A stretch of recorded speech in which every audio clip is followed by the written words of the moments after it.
Thank you very much, Brandon. It's nice to talk to someone who speaks my language. I'm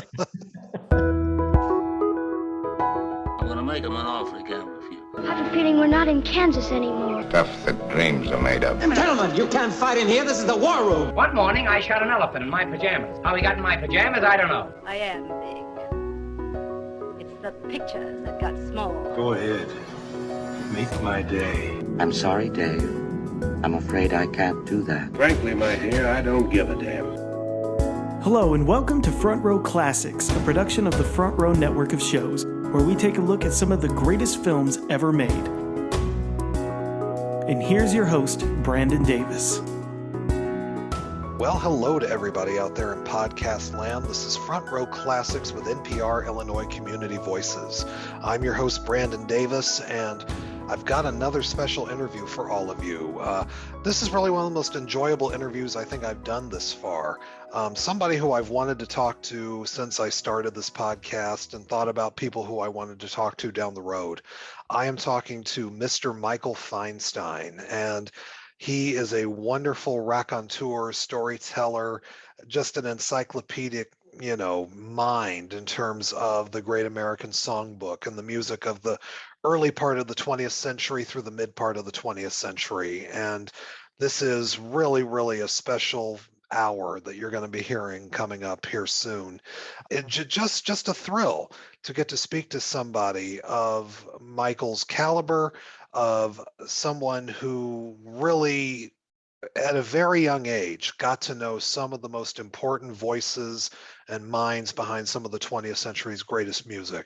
We hear stories in this interview about people such as Ira Gershwin and Rosemary Clooney and Mel Torme and other outstanding contributors to the music of that era. We talk about movie musicals. We talk about his new album, Gershwin Country, where he collaborated with many country music artists to put a new spin on some of the most beloved Gershwin music that we all know. Music like Our Love Is Here to Stay, which Dolly Parton contributes to, and Someone to Watch Over Me with Alison Krauss, or Fascinating Rhythm with Vince Gill. It's a very, very interesting album, and something I hope that you all will encourage to seek out and listen to once the interview is done. We also talk about his performing, his touring. He has a special show that he's going to be touring in this spring and summer, celebrating the 100th birthday of Judy Garland.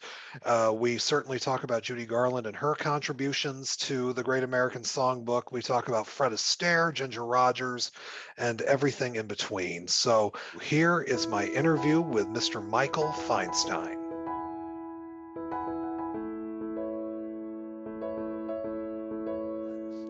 And it is an absolute pleasure to welcome to Front Row Classics Mr. Michael Feinstein. Hello, Michael. Well, hello, Brandon. Hi. Hi.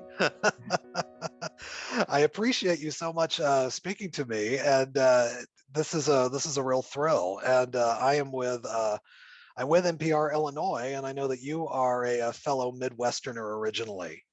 Yes, I'm originally from Columbus, Ohio, and I spend a lot of time in Indiana, and was just in Chicago recently to see Sean Hayes do his Oscar Levant show, which I thought was quite something. So I enjoyed it a lot. So I had a friend who was up there this weekend that saw that show. They said it was great. Yeah, it really was. It captured Oscar Levant in a way that I thought was pretty accurate. And people have tried to do plays about Oscar Levant 2 times previously, and this, I think, is by far the most successful iteration. Fantastic. And I know that Oscar Levant's widow played a lot into your life of how you came to be in terms of your career, and we'll get into that. But I just wanted to start it out with a couple of things about you, though. So you are from Ohio, and you started your love of music at a very young age. How young were you when you knew that you were in love with music? I started playing piano at the age of 5. And I already had a deep love for music. And I've discovered that age has nothing to do with one's particular tastes in any kind of music, because I worked with a record executive who told me that his 3-year-old's favorite piece of music was West Side Story. he just responded to it viscerally. He didn't understand it, of course, but what that music did to him, he just loved. I mean, he hated like the nursery rhymes and the kiddie stuff that was so sophomoric, in the sense that children have actually very sophisticated musical tastes. They just don't know it. Mhm. Absolutely, absolutely. I know that what spoke to me when I was a kid was very different than what my peers were listening to. So I think different music speaks to different people. Yes, yes, and that's the odd and wonderful thing about music. I was drawn in by old music. I mean, I was listening to what we now call the Great American Songbook when I was 5 years old. That's the music that appealed to me, and I heard the pop music, but when I started playing the piano by ear at the age of 5, the first thing I picked out on the keyboard was do, re, mi, do, a deer, or female. I literally just played it with both hands, and that was it. So you just started playing by ear. You didn't have any formal training up to that point. That's correct. That's correct. My parents bought a piano, hoping that one of the 3 kids would play. I'm the youngest of 3, and I literally sat down and started playing. So that's why I believe in reincarnation. Matter of fact, we've had this conversation before. Oh, really? Yeah. Just want to see if you're paying attention. I am. So when you came of age, how did you end up out west in California? At the age of 20, I decided to move to California, but the thought of moving west had been with me from my earliest memories. Again, it was something that was just pulling at me, telling me to go west, young man, like Horace Greeley. And so I had to follow that voice, which was so insistent that it prevented me from going to New York, which would have made sense because I was trying to be like a young Bobby Short or a young nightclub singer or pianist. But I knew that I had to move to California. And less than a year after I arrived there, I had met June Levant, the widow of Oscar Levant, the great Gershwin interpreter. And then I met Ira Gershwin, thanks to June Levant. So it seems in retrospect as if I just had to go there to meet these people. And it's amazing to me, you were such a young man at the time. And when you think about Ira Gershwin, especially with the 2022 lens, it seems so long ago, but your lives did intersect at that perfect moment in time. It does seem like so long ago. Well, it was long ago. Yeah. I mean, I was 20 years old when I met Ira Gershwin. He was 80 years old, and we spoke the same language. And he either introduced me to his contemporaries who were still around, or I sought them out, because these were my heroes. And to be able to rub shoulders with any of the creators of the songs and music that I loved was very special. And now I realize that I'm, pardon the word, I'm a repository of information that now people want to talk to me about stuff that I knew, and trying to fill in the gaps of things that are not recorded in history. And I never really dreamt that would be one of my roles later in life, but so be it. And when you were this young man and you were in the presence of these, legendary individuals, was there just an appreciation, the fact that they didn't have to explain who they were to you, that you were so familiar with their bodies of work? Yes, they were often surprised, like, how do you know that? But I just had done research and soaked up things. I mean, I'm not naturally gifted with education. I don't learn things in the normal way, but things I've discovered that are important to me, I remember or retain. And this was important to me. And for whatever reason, I absorbed a lot of information about the Gershwins, about Harry Warren, about musicals, about shows, about that era. And once in a while, well, more than once in a while, there would be things that I didn't know, but they knew that when they explained it to me, I would understand it. And one day I had a funny moment with Ira Gershwin, that he was insisting that something happened in a certain year. And I said, he said, that was 1931. I said, no, that was 1930. He said, no, it was this, because George was there. And I found a reference book or something to prove that it was 1930. And he said, well, you have an advantage over me. And I said, what is that? He said, well, I've only lived my life, but you've thoroughly researched it. Oh, that's a great line. Yes. And leading, your relationship with Ira Gershwin, of course, opened the door. I know he was next door neighbors with Rosemary Clooney, and she had a great impact on your life as well. Yes. Well, Rosemary, her voice was so important to me. When I first heard her voice, it just went right into my heart in a way that I thought was the most beautiful, communicative, special voice I'd ever heard. And God knows I love Peggy Lee and I love Judy Garland and I love so many others, but for whatever reason, Rosemary touched me deeply. And to be able to meet and get to know her, and that happened because of one of Leonard Gershwin, Ira's wife, one of her cats. Anyway, I was sent over to talk to Rosemary about Mrs. Gershwin's concern that Rosemary's cats were not being fed enough because they were always coming to the Gershwin house for food. And that's because Lee Gershwin would put out plates of bay shrimp, and every cat within a 25-mile radius would come to eat shrimp instead of kibble, or whatever it was. But anyway, I met Rosemary. She said, oh, I know about you. And anyway, we became close. And my first album, she agreed to do a duet with me. And then we eventually toured and did about 200 shows together. So she became very important in my life, and I miss her every day. I can imagine. And she's one of my favorite singers as well. And I can't think of a better communicator in terms of just her way with the lyric. It's true. She was very special, and she sang without frills. And it's something she thought was humorous in that in her later career, she recorded for the Concord Jazz label and did all these recordings of standards, later singing with jazz accompaniment. And people said, oh, she's become a great jazz singer. And she laughed at that because she sang the songs the same way she always sang them. It was the accompaniment that changed. And that was a lesson to me because you don't have to gild the lily. It's all about the truth in the lyric.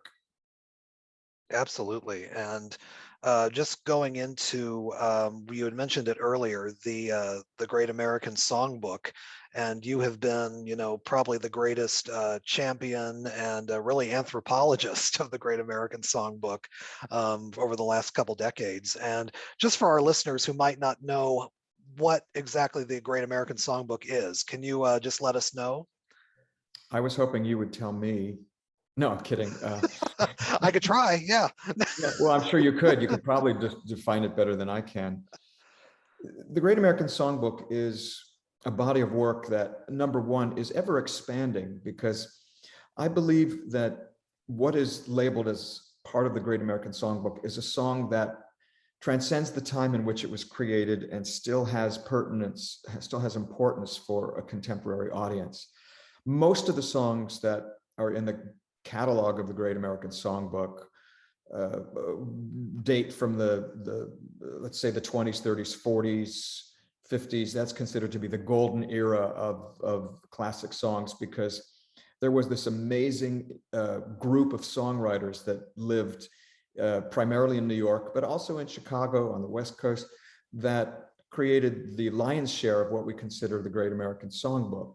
They were largely Jewish children of immigrants, first-generation Americans who grew up in the melting pot of New York and had this experience of soaking up everything that was about America and about American culture and music. And it was the conflagration of all these different sounds and styles, and primarily African-American music, that morphed into the Great American Songbook.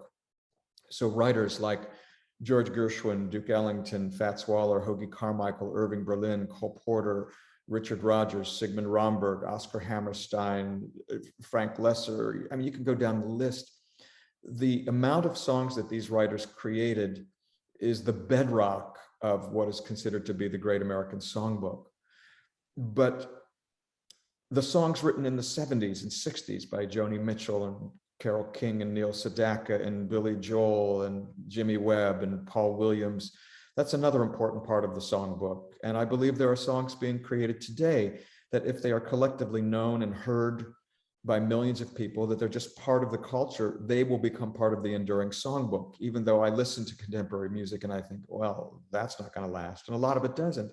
But that's what happens. Time determines what lasts. Just as Shakespeare is not considered, oh, that's old fashioned. Shakespeare is timeless because it, in its sensibility, not in the language, but in the sensibility, is contemporary. When you see art by Michelangelo, it's timeless. And that to me is the same definition of the Great American Songbook. And what I love about, especially the music of the Great American Songbook from the 20s through the 40s, 50s, that each of those songwriters had such a unique voice. You know, Cole Porter was cheeky and sexy, and then you had Johnny Mercer, who had such a way with vernacular and such a way with, just weaving words together. And it's amazing when you look back and see all of the different voices that made up the Great American Songbook. Yes, and that reminds me of something that Johnny Mercer said in an interview that I've never forgotten. He grew up in Savannah, Georgia, and he listened to a lot of music of that locale. And he said that when he heard the Broadway music of that time, when he heard songs written by Gershwin and Rodgers and Hart and Cole Porter, he said he didn't really connect with that music because it didn't speak to his lifestyle. It was such a completely different attitude. And he liked the music, but it wasn't in his soul. But then he moved to New York around 1930. And once he was living in New York City, suddenly all those songs written by those New York-based writers came to life for him, and it had deep meaning. So I always thought that was fascinating, that one's musical tastes are, of course, determined by their locale, but also by the cultural influences of that locale. And he started writing sophisticated lyrics after he moved to New York, but he never let go of his roots from Savannah, which enabled him later to write things like "My Mama Done Told Me," or accentuate the positive. And he was able to combine sophistication with, for want of a better term, country vernacular, Americana, in a way that no other writer could. And so the place where one lives completely affects how they create music. Just as Richard Whiting was from Detroit. He eventually wrote "Hooray for Hollywood" and "Too Marvelous for Words." Gus Kahn was from Chicago, Isham Jones. These are all writers that had huge hits, but they were regional hits that became national hits. Yeah, and with Mercer, I think of a song like Skylark. It's poetry that both the upper class and the proletariat could all understand. It was universal. Absolutely, absolutely.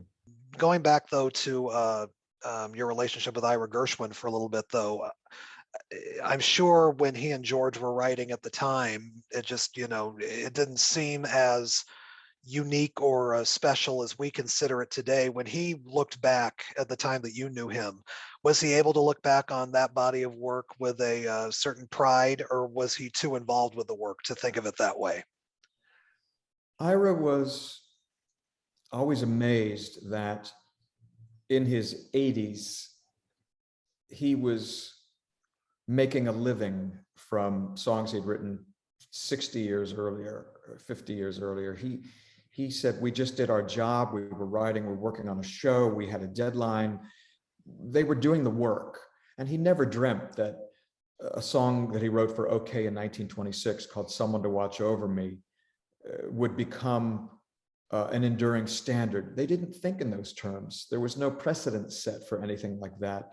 So in retrospect, he was rather amazed that the songs endured.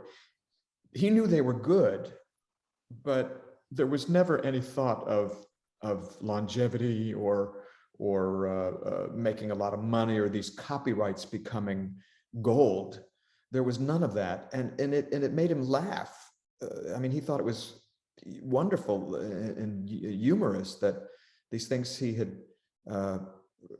created just for a plot situation in a show had become these, in some cases, iconic songs.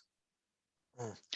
And the way that most of us, I think, especially of my generation, know a lot of these songs and a lot of these songwriters is through classic movie musicals. And I know before we started recording, you mentioned some of the people I have on my wall behind me, being Fred and Ginger and Gene Kelly being among some of those. But was there a particular person in movies back then that you feel was the greatest interpreter of that music?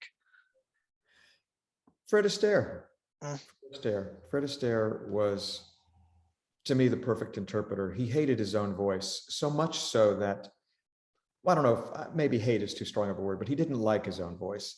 So much so that he had film, his own copies of his dance sequences from all of his movies, which he'd compiled onto reels, but he excised all the vocals. He cut out all the vocals. He didn't like to hear himself sing. And I have a couple of recording sessions where you hear chatter in the studio before and after the takes. And he's usually not very complimentary about his own vocals. Oh God, oh geez, oh God. You know, I mean, he doesn't like his own voice, but his ability to interpret a lyric was supreme. He absolutely struck the right balance between singing something, telling the story, making it sound like conversation offhand. It is so casual, deceptively casual, that one thinks that it is not significant. But even Frank Sinatra, in a performance one night, he sang They Can't Take That Away From Me, the Gershwin standard from Shall We Dance, originally Fred and Ginger. And when he finished it, he said, well, it wasn't as good as Fred Astaire, but it was louder. Yeah, that's great. I look at some of those, you know, especially a movie like Swing Time or Shall We Dance, and you might have had some better skilled singers sing those in later years, but man, I can't think of anybody who I'd rather hear than Fred Astaire sing some of that songs. Yes, I mean, Ginger Rogers was not a great vocalist, and she made some records for Decca. In 1936, 35, 36, she recorded songs from Follow the Fleet, and she didn't even allow them to release the records. Oh, wow. She didn't think they were good enough, but they were released in the United Kingdom. They were released in England and overseas, and so the records eventually came out, but they were never released in America. Wow. Do you have a favorite movie musical? The Band Wagon. Good choice. Yeah, I mean, most people would say Singing in the Rain, and I understand that. But for me, The Band Wagon is the perfect combination of music, of orchestration, of direction, of scenic design. The cast is peerless. I love the MGM approach, and to me, that is the pinnacle. The script is very, very sophisticated, and I was showing the movie to a friend who is a very well-known concert pianist who is French. And watching it with him, I realized that he didn't get any of the references or the jokes in the movie because the dialogue was so quick and it was so many inside references that it eluded him. And I thought, oh, okay, this is a movie that some people just will not necessarily understand the subtlety of a lot of the dialogue, even though we're talking about a 1953 musical. So we're not talking about, you know, a weighty plot. Yeah. But it is a little bit more sophisticated than your general movie musical.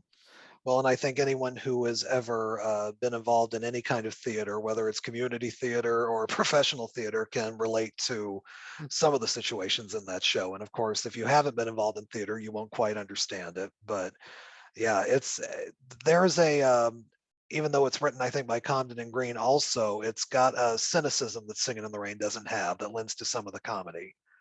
Yes, and there's so much that's delicious in that film that's so great. I mean, Jack Buchanan, who plays, essentially he's playing like Jose Ferrer, where he directs, he writes, he does everything, and he's doing this Oedipus, you know, get me a pastrami sandwich, and then he's, you know, I mean, it's like, it's so great. But there's one musical cue.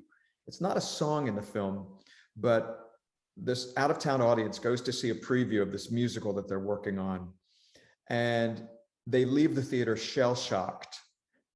You see the faces, these people are aghast, it's so bad, but the music that's accompanying that scene, the musical cue is called The Egg, as in laying an egg, you know, and the music goes, and you hear a choir going, ah, ah, ah, ah, ah, ah, ah. It's brilliant. It's absolutely brilliant. And it's something that is so perfect, and it's hysterically funny. It is, and I think Dancing in the Dark is my favorite Astaire dance number. It's one where he has a partner.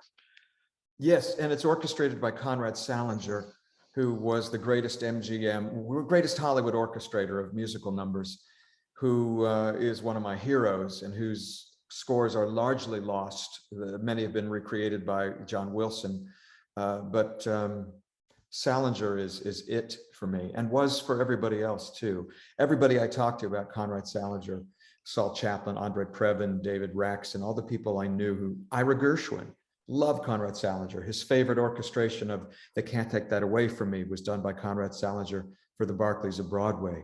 Harry Warren, who won 3 Academy Awards and had more hit songs than any other writer of the 20th century, spoke at length about Conrad Salinger, particularly the scoring he did for a movie called Summer Holiday, which was cut to pieces and a flop, but he felt that Salinger's orchestrations had elevated his songs to light opera.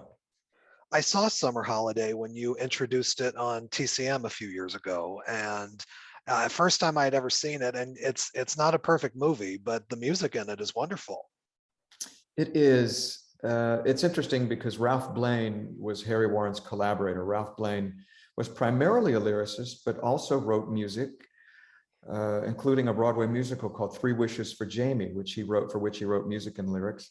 And Ralph was the primary collaborator of Hugh Martin and Ralph Blane, but he wrote with Harry Warren, and he wrote all the lyrics first.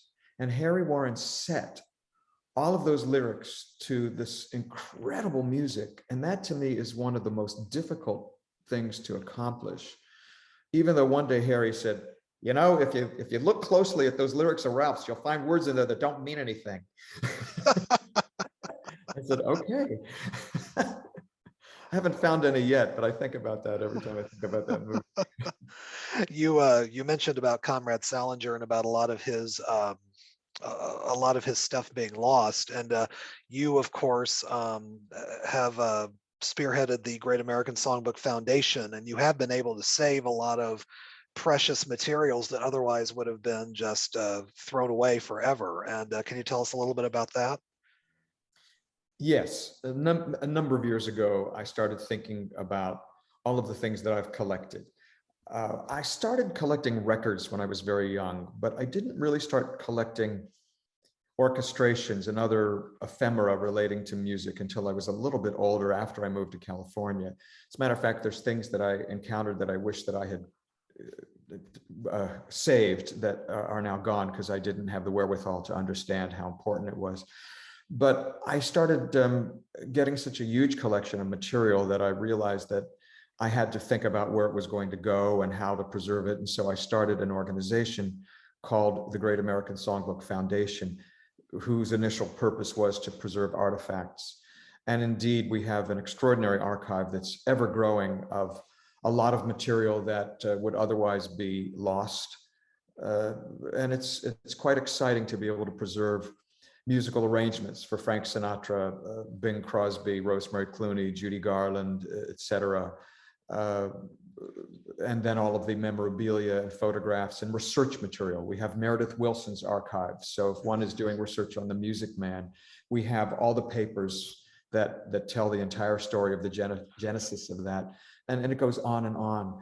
But we also have an annual high school songbook academy where 40 young people from high schools around the US, all 50 states, come to Carmel, Indiana, which is where we are headquartered, and spend a week doing this intensive where they learn about interpreting the Great American Songbook. And some of them are interested in jazz, some in musical theater, some are not interested in being professionals, but it's a life-changing experience for them to have the camaraderie, to be exposed to this music and be able to approach it from a different perspective. And it being that music is so important in the world as a means of bringing people together, healing, transforming, it's a life-changing experience. And so that's become one of the most important things we do. That's great. And then working with young people in that sense, do you think there's a strong future for the Great American Songbook? Is there an appreciation in terms of younger generations? I think there is an enduring future. I don't know if there's a strong future, enduring, because I don't know what passing fancies will offer as far as access to this music or interest in it. However, I do know that it will always endure because it is unique and it speaks to people. When people hear and experience these songs, when they really listen to them, it is incredibly impactful, and that will never go away. Whether these songs will be mainstream again, who knows? And I say who knows because we often see through the years where a song is on the pop charts that's a great American standard. If it's Taco doing Puttin' on the Ritz, or White Christmas coming back to the charts, or whatever, there are standards that, or Over the Rainbow with the obese Hawaiian guy who passed away. I mean, he was, so big. I don't mean to denigrate anyone about weight, but he was a big guy. And he completely massacred that song Over the Rainbow, but I think it's the biggest selling recording of Over the Rainbow. Sure. And that he changed the lyrics and didn't sing the melody, but it spoke to people. But that's an example of a song from 1939 that was a huge hit 70 years later. And that's what happens with these songs. So they will endure. Well, and you're mentioning Over the Rainbow is a good segue. This year is the centenary of Judy Garland. And of course, someone who is definitely worthy to be celebrated on her 100th birthday. I know that you've done some special events in honor of her. Just in terms of her legacy, what do you think her legacy is now? 100 years after the anniversary of her birth. Roger Edens, who was Judy Garland's mentor at MGM and created most of the special material and routines that she performed through the years, said that without Judy Garland, the movie musical could not exist. And what he meant by that was that Judy Garland elevated the art of the musical film to a level that would not be the same without her. She is as important to musical films as is Fred Astaire or Gene Kelly, in that she had this ability to communicate and entertain on a level that was so spectacular, it's otherworldly. Her ability as a singer, dancer, actress, presence was something that was imbued in her from her birth. And after she left MGM, when she was fired in 1950, she had a second career performing in concerts. She performed over 1,100 concerts in the last 18 years of her life. And again, elevated that world, singing great American standards to being considered the greatest entertainer in the world since Al Jolson, who is certainly controversial, but anyone who saw Jolson always said he was the greatest entertainer they ever saw, until Judy Garland. So her legacy endures for her otherworldly talent and ability to take any song and get to the absolute heart of its essence, of its emotion. She could break your heart with the ballads, and she could make you laugh out loud with her joyous interpretations of something. And many people tend to focus on the tragedy of her life. She died at only 47 years old because of an accidental overdose. And yet that's not the way she wants to be remembered. That is not the important part of her legacy. Yes, there was pain in her life, tremendous pain, but her greatest desire was to entertain and to uplift people. And so that's what I focus on. I've been doing a Garland Centennial show, which I'm performing around the country. I'll be doing it with the Cincinnati Symphony and in San Diego in July with their symphony.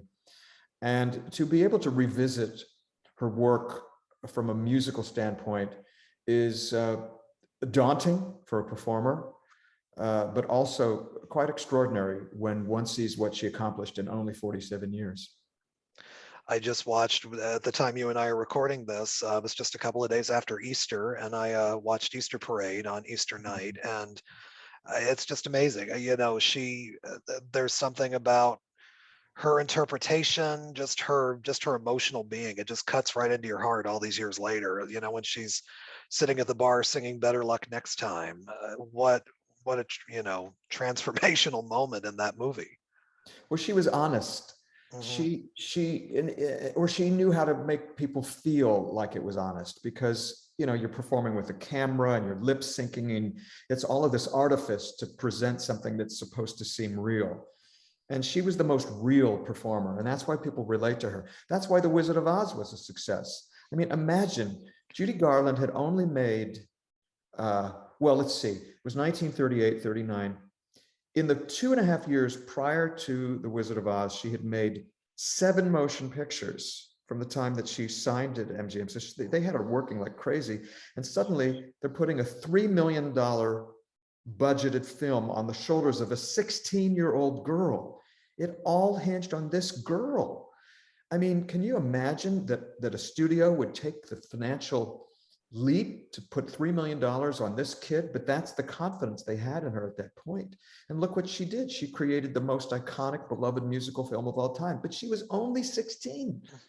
And you mentioned it, and for someone who only lived to 47, she gave us more in those 47 years than some people do in 80.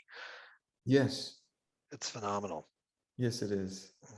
And I'm really glad that you're doing your part to celebrate her in that way, because she definitely deserves it. And I hope that we eventually get away from the tabloid aspects of her life and to celebrate what she really did leave behind. Well, that's endemic. I was going to say it's endemic to our society now, but I don't know that it is exclusive to this time. But when a friend passed away, Jay Livingston, who was a 3-time Oscar winner, I spoke at his funeral, which was at the Westwood Mortuary, Westwood Cemetery, and Marilyn Monroe is interred there. He was interred right near Marilyn Monroe. They say location, location, location. Right. And there were 2 young ladies, probably early 20s, and they were putting flowers on Marilyn Monroe's name. And I said, you love Marilyn Monroe? And they said, oh, we do. We adore her. And I said, what films of hers do you like? And they said, oh, we've never seen any of her movies. Wow. Yeah. So makes sense. Yeah, I guess people are in love with the persona, even if you haven't seen their work. Yeah, it's just like some people love Sinatra because they think, oh, the Rat Pack. Yeah. But that's not why he was famous. That's true. I can think of the number of friends I have who have Rat Pack posters, but probably couldn't tell me a Frank Sinatra movie if they had to. Or who was in the Rat Pack. I know. Or who named the Rat Pack, which was Lauren Bacall. Lauren Bacall. Wow. Yeah. Well, another project that you have coming up that I wanted to talk to you about is Gershwin Country. And I listened to it a couple weeks ago, and it really is to think the marriage of country music with the Gershwins, and it's beautifully done. And to hear some of these artists who from their world to sing some of these songs, it's pretty phenomenal. And what was it like for you to work with some of these artists, and how familiar were some of these country artists with Gershwin's catalog? It was an incredibly exciting project. It's the only thing I've worked on as far as a recording goes where there was no hard finish date, because this is the kind of project that it just had to evolve, and it would be done when it's done, even though the record company was not thrilled about that, mind you. but I knew that I wanted to accomplish a number of things. I wanted to take the Gershwin catalog and put it in the context of being interpreted in a different way that would take it back to the essence of what the songs are about. And the country world is the last bastion of singers who are great voices, who tell stories and sing lyrics. So it made sense to me to combine the Americana of Gershwin with the Americana of country. And I recorded it in Nashville with the greatest Nashville musicians. And we evolved different kinds of arrangements that are true to the songs, but also are country infused. And the performers with whom I collaborated, in some cases knew the songs, in some cases did not know the songs. And that was not important because they were it was either a song that they liked or they didn't like. And that was my desire, that somebody hear this recording and they don't have to know who Gershwin is, they don't have to know what the song is, they either like it or they don't. And so I tried to create something that was as pure and honest and true to the songs, what I love about the songs, with these other amazing performers. And so I love the fact that they approached these songs as if they'd approach anything else that they sing without any baggage. It was just, how am I going to tell this story? And I flew to Houston to record Clap Your Hands with Lyle Lovett. And when I sent Brad, I pre-recorded the track of I Got Rhythm as a demo for Brad Paisley. Brad immediately texted me saying, I know exactly what to do with this. Most of them were recorded in person, a few were not, but the collaborative experience was one of the most joyful times of my life.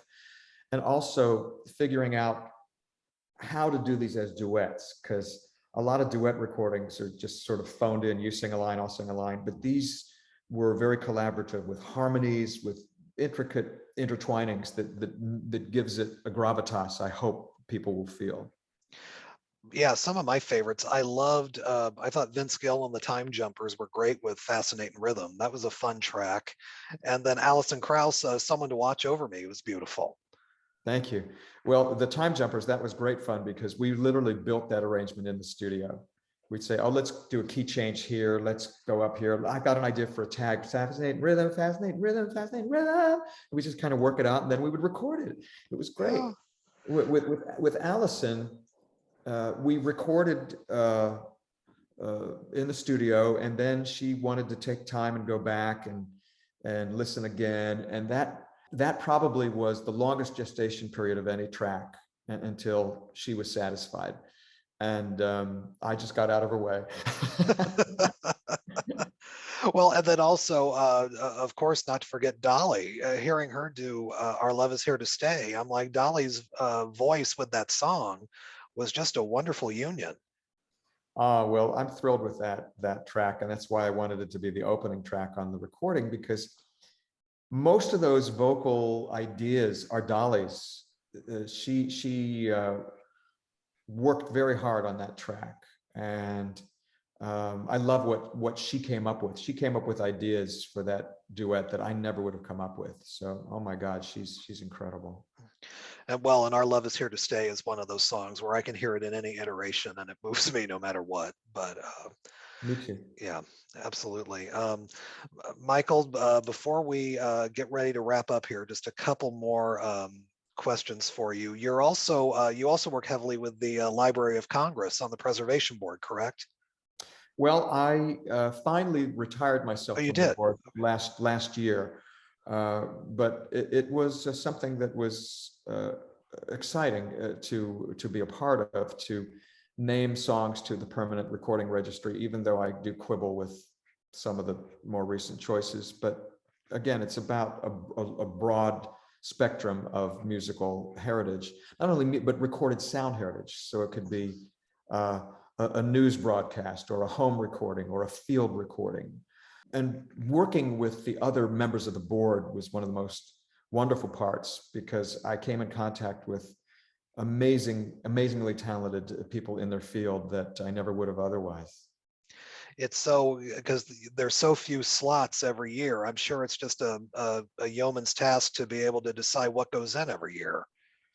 It's very difficult. And the Librarian of Congress, Dr. Carla Hayden, makes the final choice, which I don't always I don't know that I don't think that's the right way to do it. I think in the sense that I think that it should be the committee that votes on it.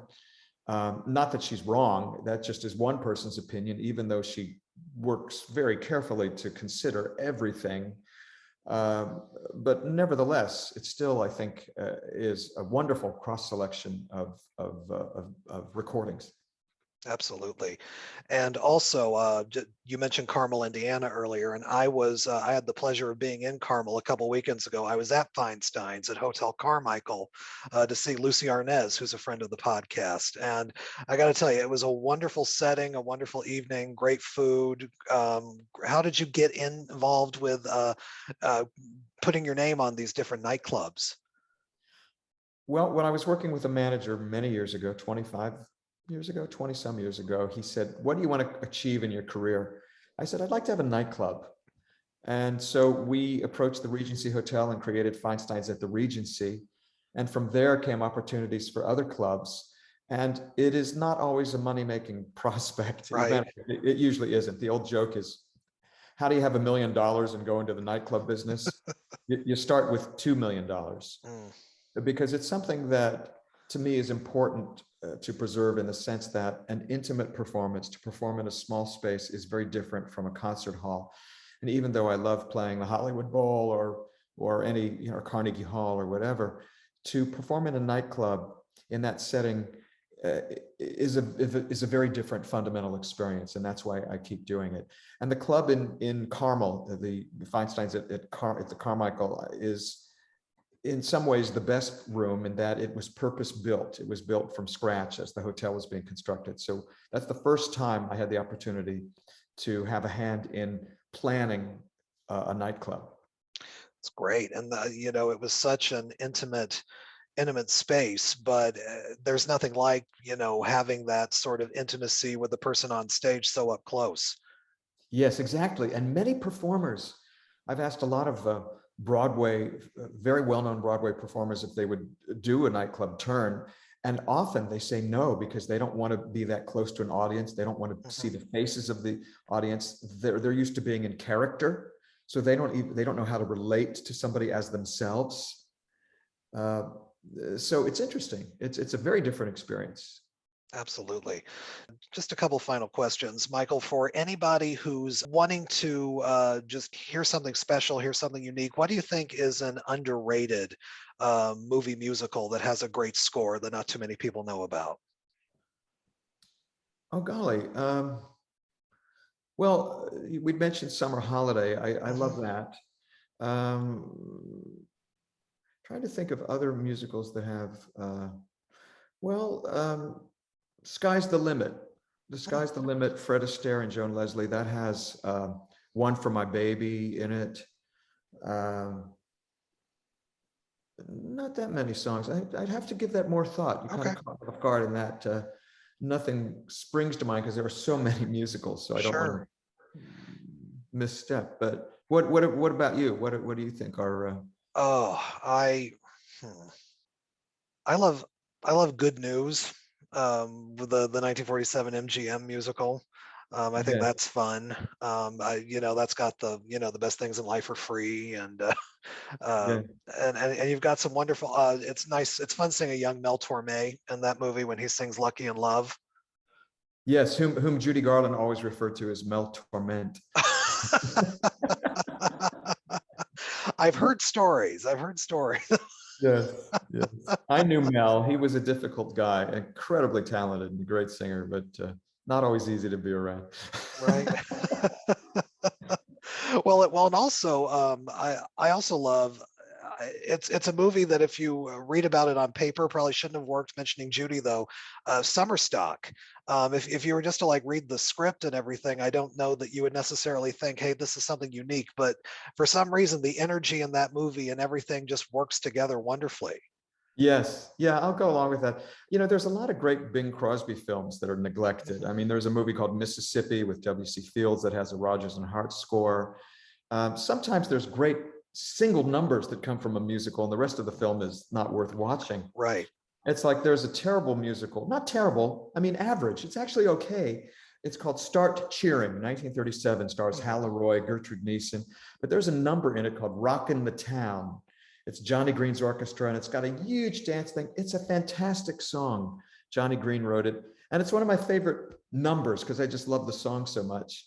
So sometimes I'm loath to recommend a musical to somebody because like, this sucks. But then there's like that wonderful 5-minute moment in the middle of it that's fantastic. But that's why I guess God invented YouTube. Right. Absolutely. Well, Michael, as we wrap up here, you mentioned you're doing a few different concert dates. Are you making up dates that you missed from the couple years we lost with COVID? Yes, there are dates that have been rescheduled, and even recently some dates have been rescheduled because still some venues are trying to get back on their feet. So yeah, it's funny because sometimes I'm very busy and then there's a big chunk of downtime, but it's all good. There's always plenty to do in life. Fantastic. Well, Michael, this has been a real treat. I thank you so much for talking. I could have talked to you for another hour or two, but this has been fantastic. I thank you so much for doing this. Thank you very much, Brandon. It's nice to talk to someone who speaks my language. I understand that completely. Well, Michael, thank you so much and have a great rest of your day. Thank you, and you. God bless. You too.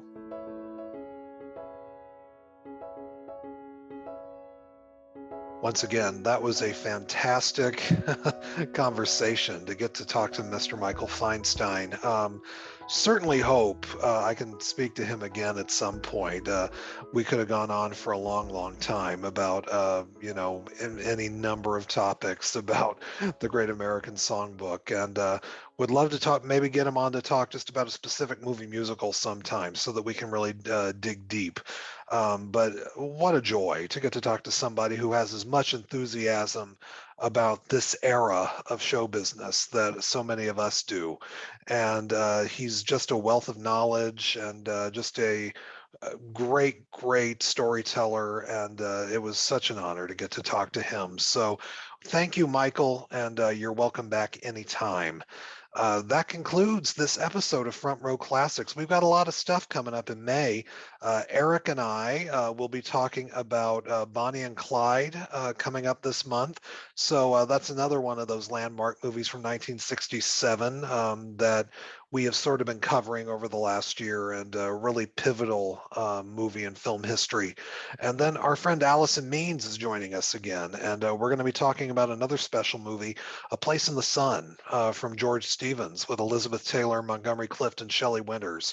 So many great things coming up, and who knows who we'll get to talk to next. So it's been quite a year here on Front Row Classics, and I thank you all so much for joining us. As always, you can get a hold of us at classicsfrn@gmail.com. You can find us on Twitter at FRN Classics, Instagram, FRN Classics Pod, and on Facebook at our Front Row Classics podcast page. We love hearing from all of you. We love building this community. So for now, for the Front Row, I'm Brandon Davis, and we will see you in the front row.